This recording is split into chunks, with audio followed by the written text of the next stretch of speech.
যেহেতু এই গজলটা একটা প্রশ্ন উত্তরের বলতে পারেন, মানে ওটা ৭টা বার আছে। মানে আমরা সবাই জানি আমাদের ৭টা বার হয়। ৭ দিন ৭টা বার। তো একেক দিনে আল্লাহ পাক একেকটা জিনিস সৃষ্টি করেছিলেন। ঠিক আছে? তো এখন আর সেই টাইমটা নেই যে সবাইকে প্রশ্ন করার। আর এই প্রশ্নটা করলে একটা, একটা করে বইয়ে যেত। কিন্তু টাইমটা নেই যেহেতু, তবে আমি ২ ছন্দে ইনশাআল্লাহ গাইবো। তার আগে আমার ইউটিউবার ভাইদের জন্য, এরা অনেক দূর-দূরান্ত থেকে আসে। ঠিক আছে? এদের জন্য একটা নূতন গজল আমি এখনো কোথাও গাইনি। তো সেই কালামটি পরিবেশন করবো ইনশাআল্লাহ ইউটিউবার ভাইদের জন্য। তো তারপর পরে ইনশাআল্লাহ এটা গেয়ে আর ১ টা ২ টো হয়ে ইনশাআল্লাহ আজকের অনুষ্ঠান আমরা ইতি করব। চলুন শুনতে থাকি।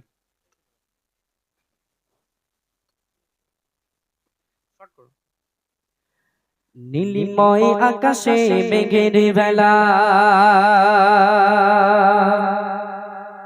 জমিনেতে পড়ে যায় তারে ছায়া, দেখো খোদার নিজে হাতে গড়া, ফুলে ফলে জগৎ ভরা, ফুলে ফলে জগৎ ভরা।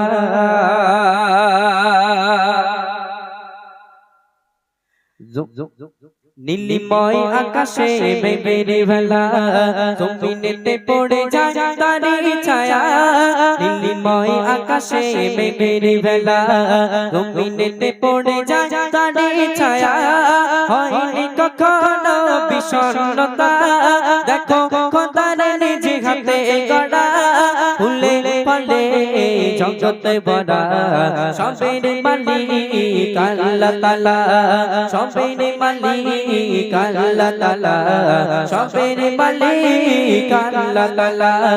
নীলিময় আকাশে মেঘের ভেলা, জমিনেতে পড়ে যায় তারি ছায়া, নীলিময় আকাশে মেঘের ভেলা, জমিনেতে পড়ে যায় তারি ছায়া, দেখো খোদার নিজে হাতে গড়া, দেখো খোদার নিজে হাতে গড়া, ফুলে ফলে জগৎ ভরা, এসবের মালিক আল্লাহ তাআলা, সবের মালিক আল্লাহ তাআলা, সবের মালিক আল্লাহ তাআলা।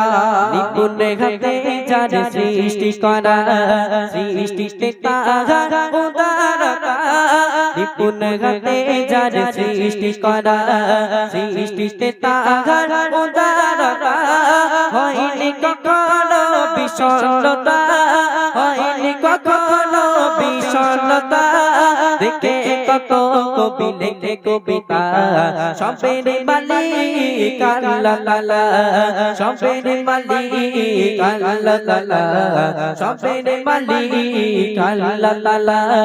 নীলিময় আকাশে মেঘের ভেলা, জমিনেতে পড়ে যায় তারি ছায়া, নীলিময় আকাশে মেঘের ভেলা, জমিনেতে পড়ে যায় তারি ছায়া, দেখো খোদার নিজে হাতে গড়া, দেখো খোদার নিজে হাতে গড়া, ফুলে ফলে জগৎ ভরা, সবের মালিক আল্লাহ তাআলা, সবের মালিক আল্লাহ তাআলা, সবের মালিক আল্লাহ তাআলা।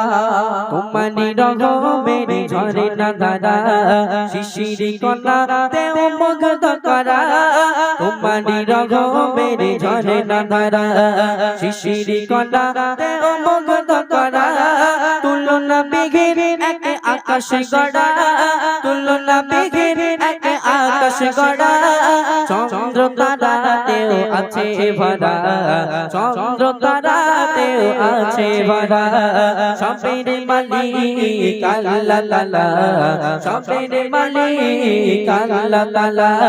নীলিময় আকাশে মেঘের ভেলা, জমিনেতে পড়ে যায় তারি ছায়া, নীলিময় আকাশে মেঘের ভেলা, জমিনেতে পড়ে যায় তারি ছায়া, দেখো খোদার নিজে হাতে গড়া, দেখো খোদার নিজে হাতে গড়া, ফুলে ফলে জগৎ ভরা, ফুলে ফলে জগৎ ভরা, সবের মালিক আল্লাহ তাআলা, সবের মালিক আল্লাহ তাআলা, সবের মালিক আল্লাহ তাআলা, সবের মালিক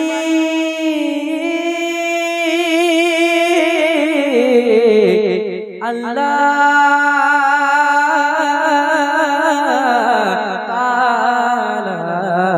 আল্লাহ তাআলা।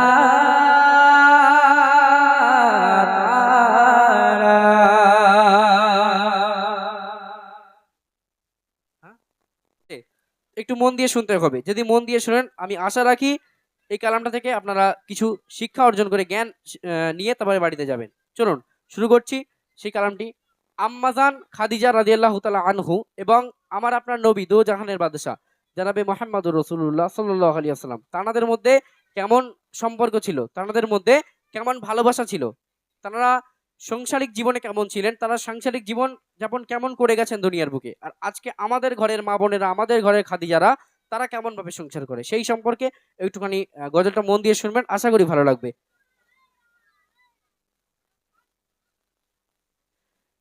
কেমন ভালোবাসে নবী আম্মা খাদিজা, কেমন ভালোবাসে নবী আম্মা খাদিজা, যে ভালোবাসায় খুশি হতো আল্লাহ দয়াময়, যে ভালোবাসায় খুশি হতে আল্লাহ দয়াময়। একটু মন দিয়ে শুনবেন যারা আমার মায়েরা বোনেরা এসেছেন, আপনাদের উদ্দেশ্য করে এই কালামটি বেশি করে আমার গাইবার মানে গাইছি আমি, আপনারা একটু মন দিয়ে শুনবেন। কবি ছন্দের মাধ্যমে লিখছে, দেখেন এই বিরাট কথা হচ্ছে মনা, আমি একটা কথা বলছি, এই আমার দিকে বেরো, এই মারপিট করছি, এই তুই উঠে যাই এগোচ্ছি, এই আমার দিক ফেরো, এই মানা এত মারপিট করছে কেন? যদি এর পরে আবার নেক্সট টাইম থেকে উঠে চলে যাবে, বাড়ি চলে যাবে। তোমাদের গজল আমি গেয়েছি তো, বলেছি না চুপচাপ মনে থাকতে, তোমাদের হয়ে গেছে, তোমরা স্টপ, পরে বড়দেরটা গিয়ে নিয়ে আবার তোমাদের কাছে আমি আসবো, অসুবিধা নেই। আমি কি বলেছি, কোনো কথা হবে না, ঠিক আছে? সবাই চুপ করে থাকো। কবি লিখছে, একটু মন দিয়ে শুনবেন। কেমন ভালোবাসে নবী আম্মা খাদিজা, কেমন ভালোবাসে নবী আম্মা খাদিজা, ভালোবাসায় খুশি হতেন আল্লাহ দয়াময়, ও গো ভালোবাসায় খুশি হতেন আল্লাহ দয়াময়।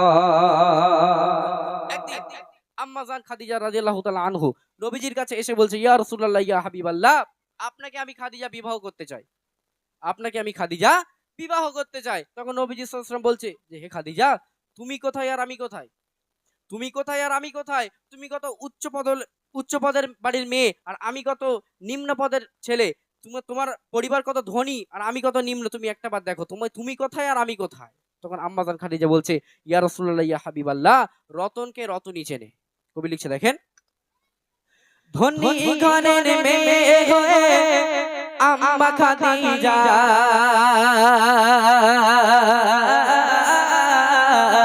নবীর কাছে এসে বলে করব যে নিকাহ, ধনী ঘরের মেয়ে হয়ে আম্মা খাদিজা নবীর কাছে এসে বলে করব যে নিকাহ, নবী বলে ও খাদিজা কেন চাও আমায়, নবী বলে ও খাদিজা কেন চাও আমায়, রতনকে রতনে চেনে অন্য কেহ নয়, ও গো রতনকে রতনে চেনে অন্য কেহ নয়। কেমন ভালোবাসে নবী আম্মা খাদিজা, কেমন ভালোবাসে নবী আম্মা খাদিজা, যে ভালোবাসায় খুশি হতেন আল্লাহ দয়াময়, যে ভালোবাসায় খুশি হতেন আল্লাহ দয়াময়। আম্মাজান খাদিজা এবং নবীজি সাল্লাল্লাহু আলাইহি ওয়াসাল্লাম তাদের মধ্যে বিবাহ হলো, তাদের মধ্যে বিবাহ হলো। এমন তো অবস্থায় আল্লাহ রাসূল সাল্লাল্লাহু আলাইহি ওয়াসাল্লাম যখন দিনের দাওয়াত দেওয়ার জন্য মানে কাফেরদের দাঁড়ে দাঁড়ে যেতেন, বেদিনদের দাঁড়ে দাঁড়ে যেতেন, আম্মাজান খাদিজা তার অপেক্ষা করে বসে থাকতেন। তার বাড়িতে ফিরতে হয়তো রাত হয়ে যেত, কোনোদিন 11টা 12টা 1টা বেজে যেত, কিন্তু আম্মাজান খাদিজা দরজার পাশে অপেক্ষা করতেন। নবী সাল্লাল্লাহু আলাইহি ওয়াসাল্লাম বলেছেন হাদিসের মাধ্যমে যে আমার বাড়িতে ফিরে কোনোদিন দরজায় 2বার টোকা মারতে হয়নি। ভালোভাবে বুঝবেন, দরজায় এমন 2বার টোকা মারতে হয়নি, 1বার টোকা মারতো আম্মাজান খাদিজা সঙ্গে সঙ্গে দরজা খুলে দিতেন। তাহলে কেমন স্ত্রী তিনি ছিলেন। আর আজকে আমাদের ঘরে খাদিজারা ভাইরা কাছ থেকে বাড়িতে এসে যদি দরজা খুলতে বলে, হ্যাঁ গো কোথায় গেলে, দরজাটা খোলো, ও লোক তো কানে মানে নাকে তেল দিয়ে ঘুমাচ্ছে, বুঝলেন, নাকে তেল দিয়ে ঘুমাচ্ছে, এমন তো অবস্থা, ভাই ধুমধাম করে কিল মারছে তাও খোলে না, না থাকতে পেরে ধমাস করে লাথি মারলো, দরজা খুলে গেল, গিয়ে দেখছে ঘুমিয়েই যাচ্ছে। এই অবস্থা আমাদের ঘরে খাদিজাদের, এই অবস্থা, তাই না? কবি লিখছে দেখেন, দিনের দাওয়াত দিতে নবী যায় গো দাঁড়ে দাঁড়ে, অপেক্ষাতে বসে থাকে বিবি নিজের ঘরে, দিনের দাওয়াত দিতে নবী যায় গো দাঁড়ে দাঁড়ে, অপেক্ষাতে বসে থাকে বিবি নিজের ঘরে, দরজা টোকা দেবার সাথে দরজা খুলে যায়, দরজা টোকা দেবার সাথে দরজা খুলে যায়, বিবি বলে আপনি ছাড়া ঘুম নাহি হয়, ও গো বিবি বলে আপনি ছাড়া ঘুম নাহি হয়, কেমন ভালোবাসে নবী আম্মা খাদিজা, কেমন ভালোবাসে নবী আম্মা খাদিজা, যে ভালোবাসায় খুশি হতেন আল্লাহ দয়াময়, যে ভালোবাসায় খুশি হতেন আল্লাহ দয়াময়। এমন অবস্থায় আল্লাহ রাসূল সাল্লাল্লাহু আলাইহি ওয়াসাল্লাম ঘরের মধ্যে প্রবেশ করার পর খাদিজার দিকে একটু দেখলো, আম্মাজান খাদিজার দিকে একটু দেখলো, দেখার পরে তিনি হাও মাও করে কেঁদে ফেললেন। তিনি আর চোখের পানি ধরে রাখতে পারলেন না, হাও মাও করে কেঁদে ফেললেন। তার কারণ আম্মাজান খাদিজার পরনে যে কাপড়টা ছিল, যে পোশাকটা ছিল, সেই পোশাকটা এমন ভাবে ছিঁড়েছে, তার সেটা আর যে সেলাই সুলি করে মানে তাবলি টাবলি দিয়ে যে চালাবে আর কি, সেই চালানোর মতো অবস্থা সেই পোশাকটা আর নেই। তখন আল্লাহ রাসূল সাল্লাল্লাহু আলাইহি ওয়াসাল্লাম অঝর নয়নে কাঁদছে, আর খাদিজাকে জিজ্ঞাসা করছে, হে খাদিজা, আমি মুহাম্মদ রাসূলুল্লাহ, আমি তোমাকে ঠিক মতো 2 বেলা খেতে দিতে পারলাম না, বিয়ের পর থেকে তোমাকে একটা ভালো কাপড় চোপড় কিনে দিতে পারলাম না, আমি মুহাম্মদ, আমার আজকে ঘৃণা হচ্ছে, তাই না? তখন আম্মাজান খাদিজা বলছেন, ইয়া রাসূলুল্লাহ, ইয়া হাবিবাল্লাহ, আপনার কাছে আমি কোনোদিন কিচ্ছু চাইনি, আপনার কাছে আমি কোনোদিন কোনো আবদার করিনি, তবে আজকে আমি 3টি আবদার আপনার কাছে করব। জি এত কথা বলো না, মনা কথা কানে আসলে অসুবিধা হয়, কথা বলো না, তোমরা চুপচাপ মানে বসে তোমাদের গজল আবার শোনাবো, কথা বলো না। তখন আম্মাজান খাদিজা বলছে যে 3টি আবদার আপনার কাছে আমি করব। তখন নবীজি সাল্লাল্লাহু আলাইহি ওয়াসাল্লাম বলছে, হ্যাঁ বলো, কোন আবদার তুমি করবে, 3টা আবদার করো। তখন আম্মাজান খাদিজা বলছে যে আমি যখন ইন্তেকাল করব, আমার মরণের পরে আমার গায়ের যে কাফনের কাপড়টা দেওয়া হবে, সেই কাফনের কাপড়টা কোনো দোকানের সাধারণ কাপড় হলে চলবে না, তাহলে ইয়া রাসূলুল্লাহ, ইয়া হাবিবাল্লাহ, আমার গায়ের কাফনের কাপড়টা হবে আপনার গায়ের জুব্বা মুবারক, আপনার গায়ের জুব্বা মুবারক। এটা হচ্ছে প্রথম শর্ত। দ্বিতীয় শর্ত, আমার লাশ যখন কবরে শোয়ানো হবে, তার আগে আপনি আমার কবরে নামবেন, কবরে নামার পর আপনি কবরের চারিপাশটা আপনার পা মুবারকখানা দিয়ে একটু হাঁটবেন, তারপর পরই আমার লাশটাকে কবরে শোয়াবেন। এটা হচ্ছে 2 নাম্বার শর্ত। এবং 3য় নাম্বার যে শর্ত, সেটা হচ্ছে কি, যে আমার যখন দাফন কাফন হয়ে যাবে, সবাই যখন মাটি দিয়ে চলে যাবে, আপনি কিন্তু যেতে পারবেন না, আপনি যেতে পারবেন না, আপনি আমার কবরের ধারে বসে থাকবেন, আপনি কবরের ধারে বসে থাকবেন যতক্ষণ পর্যন্ত মুনকার নেকির ফারিস্তারা এসে আমার সওয়াল জবাব না করে যাচ্ছে, ততক্ষণ পর্যন্ত আপনি আমার কবরে বসে থাকবেন। এই হচ্ছে 3টি শর্ত। আম্মাজান বলছে দেখেন, বিবি বলে ও গো স্বামী, মরণের পরে কবরে শোয়াবে নামায় জোবা কাফন করে, বিবি বলে ও গো স্বামী, মরণের পরে কবরে শোয়াবে নামায় জোবা কাফন করে, কবরের ছানি পাশে ঘুরবে হেঁটে হেঁটে, কবর জানো নাহি পারে আমায় পিছে দিতে, থাকবেন বসে ফারিস্তাদের সওয়ালের সময়, থাকবেন বসে ফারিস্তাদের সওয়ালের সময়, কবরের ওই কঠিন আযাব বড়ই ভয়ের হয়, ও গো কবরের ওই কঠিন আযাব বড়ই ভয়ের হয় কেমন ভালোবাসে নবী আম্মা খাদিজা কেমন ভালোবাসে নবী আম্মা খাদিজা যে ভালোবাসায় খুশি হতে আল্লাহ দয়াময় যে ভালোবাসায় খুশি হতে আল্লাহ দয়াময় আম্মা জান খাদিজা ইন্তেকাল করলো। তার প্রথম শর্ত ছিল কি? তার প্রথম শর্ত ছিল যে আমার কাফনের যে কাপড়টা হবে সেটা দোকানের কোনো সাধারণ কাপড় হলে চলবে না, আপনার গায়ের জুব্বা হতে হবে, আমার গায়ের কাফনের কাপড়, তাই না? তো সেই শর্ত অনুযায়ী আম্মা জানের কাফনের কাপড় করা হলো নবী সাল্লাল্লাহু আলাইহি ওয়াসাল্লামের জুব্বা মোবারক। জুব্বা দিয়ে কাফনের কাপড় তৈরি করা হলো। কবরে শোয়ানোর আগে রাসূল সাল্লাল্লাহু আলাইহি ওয়াসাল্লাম নিজে কবরের ভিতর নামলেন, নেমে কবরের চারি সাইডটা তিনি হাঁটলেন, হাঁটার পরে কবরে ওঠানো মানে উঠলেন তিনি, তারপর পরে আম্মা জানের লাশটা কবরে শোয়ানো হলো। এবার যখনই শোয়ানো হলো, আমরা সাধারণত লাশের মুখখানা পশ্চিম দিকে দিয়ে দিই, তাই তো ভাই নাকি? কেবলামুখী দিয়ে রাখি তো নাকি? কেবলামুখী লাশের মানে মুখটা আমরা করে রাখি। এমন তো অবস্থায় যখনই কেবলামুখী দেয় আম্মা জানের মাথা মানে মুখ আপনা আপনি আসমানের দিকে হয়ে যায়। এবার সবাই তো হতভম্ব হয়ে গেল, কি ব্যাপার, এমন কেন হচ্ছে? আরেকবার ট্রাই করা হলো, যখনই কেবলামুখী মুখ করা হলো আবার মুখ আপনা আপনি আসমানের দিকে হয়ে যায়।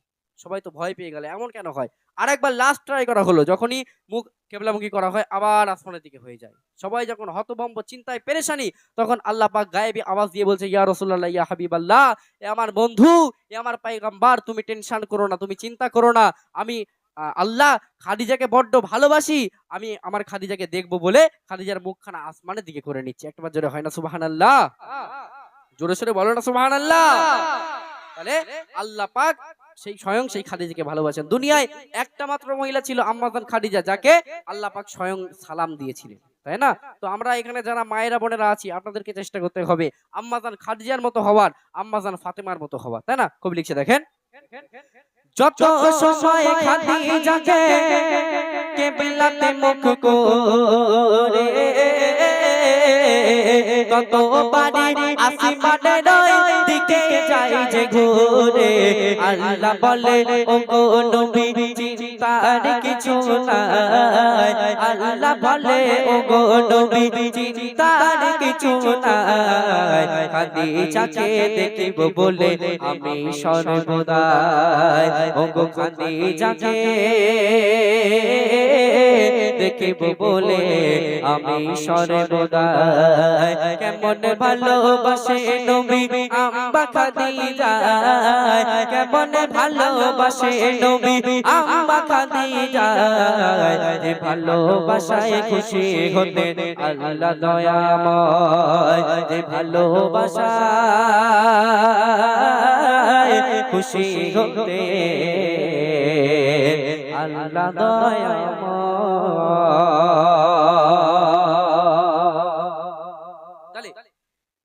এই গজলটা থেকে আমার মায়েরা বোনেরা যারা আছেন, আপনাদের শিক্ষা নেওয়ার আছে।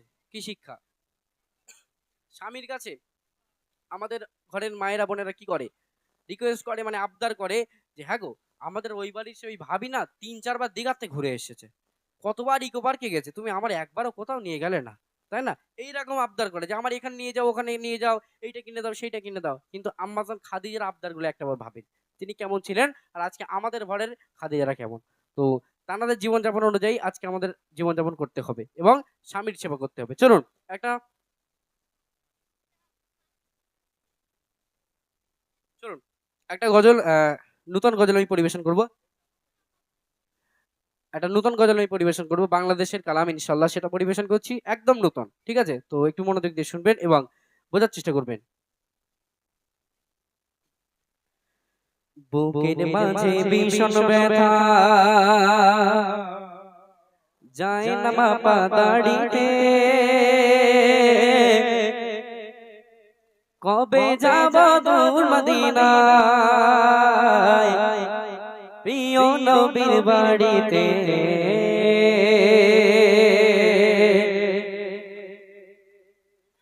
বুক বুকের মাঝে ভীষণ ব্যথা যায় না বাপা দাড়িতে কবে যাব দূর মদিনায় প্রিয় নবীর বাড়িতে কবে যাব দূর মদিনায় প্রিয় নবীর বাড়িতে বুকের মাঝে ভীষণ ব্যথা যায় না বাপা দাড়িতে কবে যাব দূর মদিনায় প্রিয় নবীর বাড়িতে কবে যাব দূর মদিনায় প্রিয় নবীর বাড়িতে আমি দেখব কবে বদর আমি দেখব কবে বদর সর্বশক্তির গাড়িতে কবে যাব দূর মদিনায় প্রিয় নবীর বাড়িতে কবে যাব দূর মদিনায় প্রিয় নবীর বাড়িতে বুকের মাঝে ভীষণ ব্যথা যায় না বাপা দাড়িতে কবে যাব দূর মদিনায় প্রিয় নবীর বাড়িতে কবে যাব দূর মদিনায় প্রিয় নবীর বাড়িতে কথার জালে ভিজবে হৃদয় উঠবে বনে গাজার ফুল নাও পাওয়া সেই নদীর বুকে ওরে যাবে ঢেউয়ের কোল ওরে যাবে ঢেউয়ের কোল কথার জালে ভিজবে হৃদয় উঠবে বনে গাজার ফুল নাও পাওয়া সেই নদীর বুকে ওরে যাবে ঢেউয়ের কোল ওরে যাবে ঢেউয়ের কোল ওরে যাবে ঢেউয়ের কোল ভালোবাসার বাঁধন দিব আমি ভালোবাসার বাঁধন দিব ভালোবাসার বাঁধন দিব পারবে না কেউ ছিড়িতে কবে যাব দূর মদিনায় প্রিয় নবীর বাড়িতে কবে যাব দূর মদিনায় প্রিয় নবীর বাড়িতে বুকের মাঝে ভীষণ ব্যথা যায় না বাপা দাড়িতে কবে যাব দূর মদিনায় প্রিয় নবীর বাড়িতে কবে যাব দূর মদিনায় প্রিয় নবীর বাড়িতে বুকের মাঝে ভীষণ ব্যথা যায় না বাপা দাড়িতে কবে যাব দূর মদিনায় প্রিয় নবীর বাড়িতে কবে যাব দূর মদিনায় প্রিয় নবীর বাড়িতে নিথর হওয়া স্বপ্নগুলো উঠবে জেগে আবার নতুন ভোরের পাখি হয়ে উড়ব দৌড় তোমার উড়ব দৌড় তোমার নিথর হওয়া স্বপ্নগুলো উঠবে জেগে আবার নতুন ভোরের পাখি হয়ে উড়ব দৌড় আবার উড়ব দৌড় আবার তোমায় বিনে ভিন্ন পথে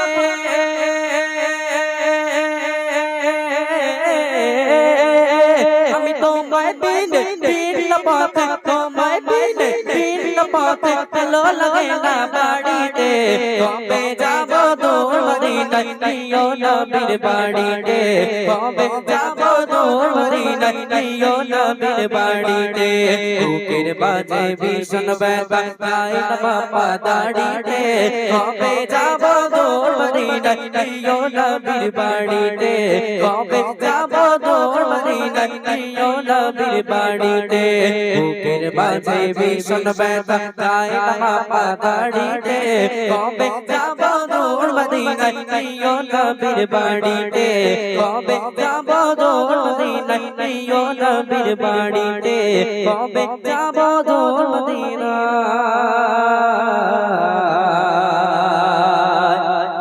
প্রিয় নবীর বাড়িতে